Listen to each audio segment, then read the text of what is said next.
hurt, cause I'll never go too far. Don't want you to change because that's not who you are. Baby, you can be a star. Baby, you can be a star. Baby, you can be a star. Guys, what is up? Welcome to another episode of Maximilian Must Know. We're going to review a fragrance today from the house of Lush. This one is called All Good Things. This is my second review from this house, and I'm going to need to review two after this one. I reviewed Seacom Girls, an interesting white floral scent. I'm going to review this one, and then I have to do Vanillary and Breath of God. Those are the Lush scents that I own. I own all in their travel spray form. I don't know if Lush offers those anymore, but there's still much from Lush I want to try, from Cardamom Coffee to Smell of the Weather Turning to Smuggler's Soul. A lot to try from this house, and a lot that I want to try. If you want backstory on Lush, please check out the video that I did on Seacom Girls, but today we're here to talk about All Good Things. Let's get into it. I got my 10 ml bottle, as you see in front of you, for $26 from the Lush store, the one near me, where my office is.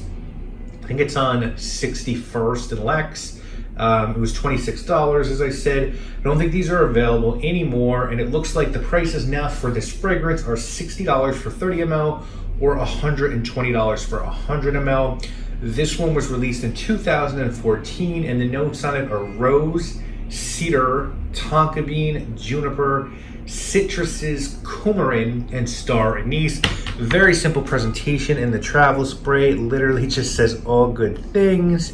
You have some information on the bottom. A third of a fluid ounce. It says made by Antec on February 16th, 2016.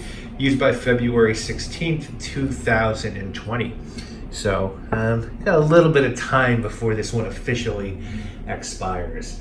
And I really like this scent. It's a mix of coumarin, spices, and citrus. And it kind of smells like a piece of spiced vanilla pound cake soaked with boozy citrus liqueur. It's woody and it's a little smoky, and there's a little bit of citrus. It's a little floral. But what it maintains is this really nice gourmand tone. That coumarin or tonka is just prevalent. It's even got a little bit, believe it or not, of a shaving cream vibe in here as well. It's the first thing I would think of that's definitely there, is definitely that tonka. And tonka is going on in so many designer scents these days, but this one is done so different and done so much better than those designer scents. I really dig this fragrance, and I guess the way I would, if I had to give like a one-off description, because I think I've done a poor job this far, this is a tonky, vanilla-y fragrance first and foremost, but like a many-faced assassin wears different faces. Sometimes I get a smoky vanillic vibe from this. Sometimes I get a citrus vanillic vibe out of this. Sometimes I get a rosy vanillic vibe out of this. Sometimes I get a spicy vanilla. Sometimes I get a bunch of these. But it's awesome for what it is, and it's never, I feel like it never lets me down. I feel like no matter what it is, I enjoy this scent. I think it's really good, and it wears really well, which we'll talk about next. Also, never really smells super complex. It's just very deceptive in the way that it changes, and it has very good performance. It lasts better than it projects, which is usually the case. You'll probably get 8 to 10 hours out of this one, and it's gonna project for 6, I'd say, pretty well. But you get a nice blast wearing this one, and it does its job. It performs like an eau de parfum. It's very much unisex. I don't want to say it leans feminine, but if I had to say one way or the other, I'd say it does lean a little bit feminine, but I think it's down the middle. If you can deal with spicy tonka with different nuance, you'll enjoy wearing this scent.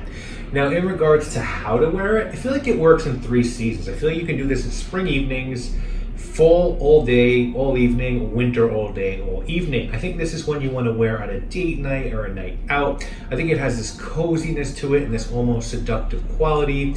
And I think you can either be dressed down or dressed up. But I think it carries a sexual connotation without being super animalic or musky. For me, that's rare, and I think that maybe comes from that nice mix of rose and tonka in there, and maybe I make that connection because of that. If you're looking for something similar, can't find this, but this sounds interesting to you, guys, there's not a lot of comparisons I can make on this one, and I see that because, as I said, it changes so often for me that the rose really throws a loop into it. I might look towards something like Dolces in Fundo by Profum Aroma, which has the citruses in the vanilla, but this is actually much more than that. That's a very simple scent, but potent. This isn't as potent, but it's more complex. That's definitely a more hardcore concentrated scent.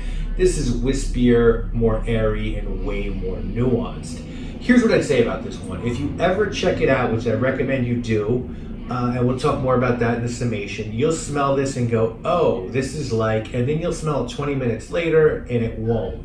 And then you'll smell it again and it'll smell different. So I don't have a good comparison for you, but I can say that it smells familiar, and that's about it. If someone were trying to talk you into purchasing this scent, I think they'd say that it's a good scent. It's very different from a lot of other fragrances that have tonka and citrus.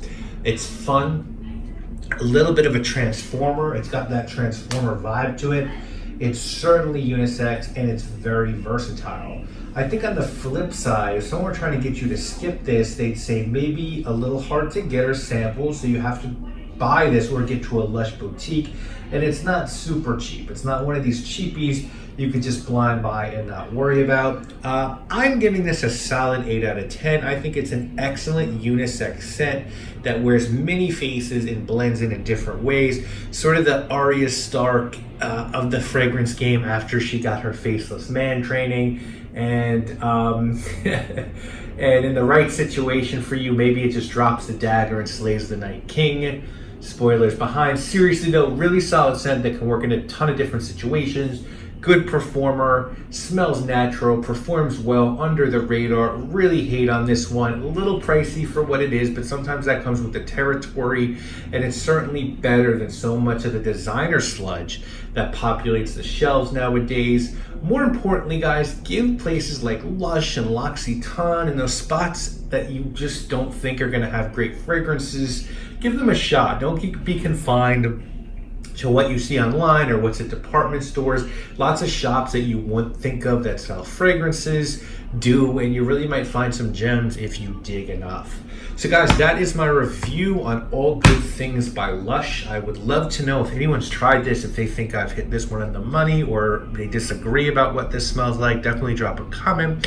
Let me know. Also, let me know if there's something particular by Lush that I didn't mention that I should check out, because I really like their fragrances. I really haven't been let down yet by ones that I've purchased. And I'll see you again real soon with more videos. You already know what it is, guys. My name obviously is Peck. Even though I rock banger after banger for Tom, Dick, and Harry's, that ain't half as scary as looking down and seeing that ring on my finger. I'm still committed, just let me work through my hang-ups. My thoughts be unraveling, nigga. No, I ain't the first cat to have shakes or premarital chitters.